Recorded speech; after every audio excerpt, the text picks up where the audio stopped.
muito nela. Então nós temos esse marco dela no campo do desenvolvimento intelectual.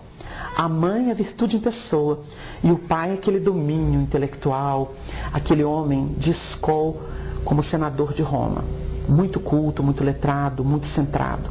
Então ele recebe essa influência. Nós temos o desdobramento e a gente vai ver uma relação muito estreita entre o há 2000 anos, 50 anos depois e Ave Cristo. Porque nos 50 anos depois é o retorno de Emmanuel. Nem todos os personagens estariam ali. Por exemplo, o Chico não estaria. O Emmanuel explicita isso. Nós temos ali aquela perspectiva da Célia que se projetará para o próximo romance, que é o Renúncia. Célia, Lúcius, é o mesmo espírito Alcione, do Renúncia. Então, uma trajetória de uma alma muito bonita, né? Que inclusive se projeta da Terra. Que isso tem até a ver com a história do Chico. Porque ela vai para Sírios. Ela se ilumina e vai para Sírios. Mas ela retorna para tentar resgatar aquelas almas que têm relacionamento com o espírito Emmanuel, que tem ligação com o Chico, com a sua história evolutiva. Nós teríamos aí o Paulo Estevam, que é um relato, e a gente sabe que foi preparado esse romance, que traz aspectos da vida do grande convertido de Damasco, que não são conhecidas esses registros, ou essas marcas. E nós temos a revelação. O próprio Paulo trabalhou com isso, trabalhou por isso. Nós temos relatos de Chico, que havia reuniões no mundo espiritual. Paulo, Estevão, Abigail estiveram empenhados nesse trabalho de resgate do cristianismo. Não para evidenciar a figura de Paulo, porque eles nem se ocupam disso. Eles são espíritos desvestidos de vaidade, mas em função da história cristã. Porque o Emmanuel é um espírito, no dizer de um grande companheiro, Haroldo Dutra Dias, que é um pesquisador notável, ele explica que o Emmanuel é o mestre-sala da espiritualidade para resgatar o cristianismo primitivo. O objetivo de Emmanuel, através da mediunidade do Chico, é esse. Resgatar o Evangelho, porque a doutrina espírita moldura Jesus. Ela fundamenta tudo que Jesus realizou na Terra. Porque a doutrina espírita tem tríplice aspecto. Científico, filosófico, redundando nesse religioso, que tem aspecto moral, que é o aspecto moral da doutrina. Então nós vemos aí a obra de Emmanuel resgatando o passado e trazendo o espiritismo à luz da verdade, que foi codificada por Allan Kardec e colocada a serviço do mundo como chave libertadora. Wagner, quando foi que o Chico iniciou os seus trabalhos assistenciais junto à população carente e quais eram as principais atividades que ele realizava nesse sentido? Nós vamos ver o Chico realizando as primeiras obras de assistência aos necessitados, aos carentes do caminho, com a proposição da Rainha Santa de Portugal, Dona Isabel de Aragão. E a partir dali ele não pararia mais. O Chico sempre se ocupou dos necessitados, não somente no terreno material, porque o Chico conhecia as mazelas dos corações. O Chico estava ciente de que as criaturas precisavam muito de luz, de amor, precisavam muito de amparo, de respostas. Tanto é que ele é um médium extraordinário, trazendo ou desdobrando a codificação.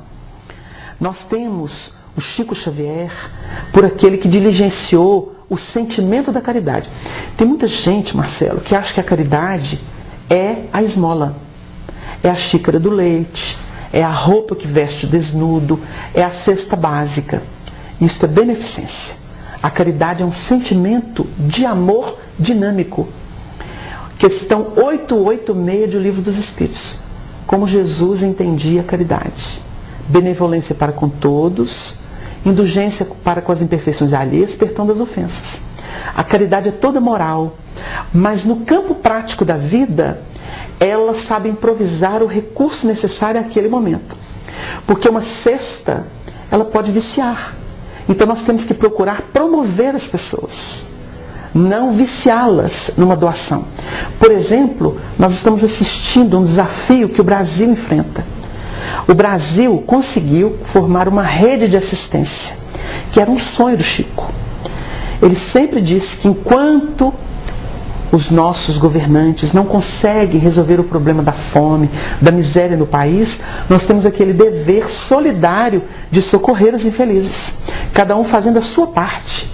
E nós estamos assistindo um momento em que nós temos aí uma rede, através de um ministério que está cuidando disso.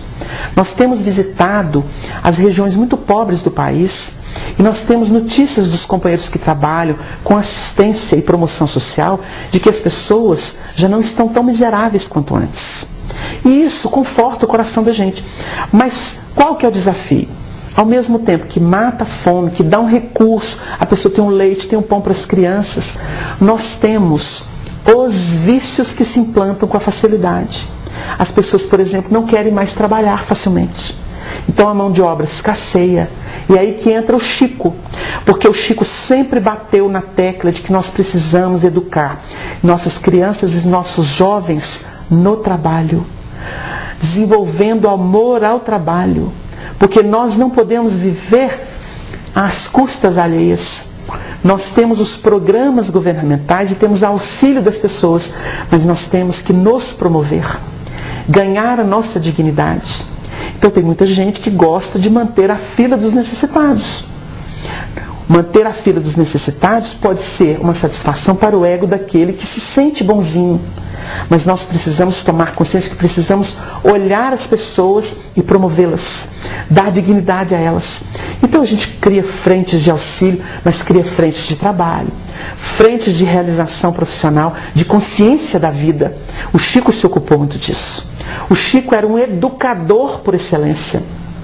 Ele não fugiu àquela regra que Jesus estabelecera quando aqui esteve, porque Jesus matou fome das pessoas, se preocupou com isso. Mas Jesus deu o norte. É a história do ensinar a pescar. Nós precisamos hoje ver isso. Então a gente observa o Brasil, que está conseguindo formar uma rede de assistência para ninguém ficar na miséria absoluta. Fica na pobreza, mas não na miséria.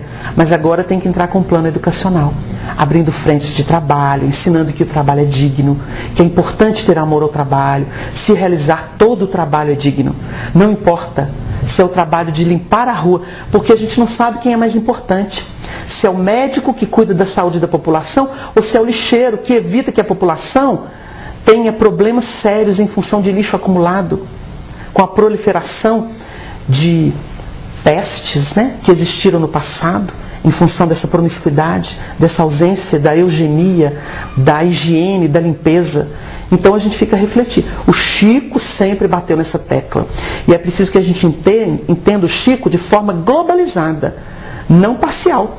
Porque o Chico começou assistência com o pão e lá no Abacateiro, que foi a culminância do processo de assistência dele, passando por todas as fases das casas em que ele frequentou, né? Ele brincava com as pessoas, a causa está acima da casa.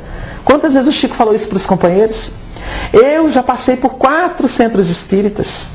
Então a gente vai observando, porque o Chico, ele tinha essas experiências, ele valorizava isso. O importante é a causa. Porque Deus tem que estar no coração, não é entre paredes. A parede é instrumento. Nós temos ali uma oportunidade de aprendizado. O centro é uma escola, um hospital, um templo, uma oficina. Mas nós temos que nos tornar um templo, como define Paulo. Temos um templo do Senhor. E o Chico fez isso. O Chico era um templo onde estivesse. E para ele não tem problema. Um dia ele entrou no bar em Araxá, e o pessoal ficou meio assim, naqueles tempos de muito preconceito, que ainda existem.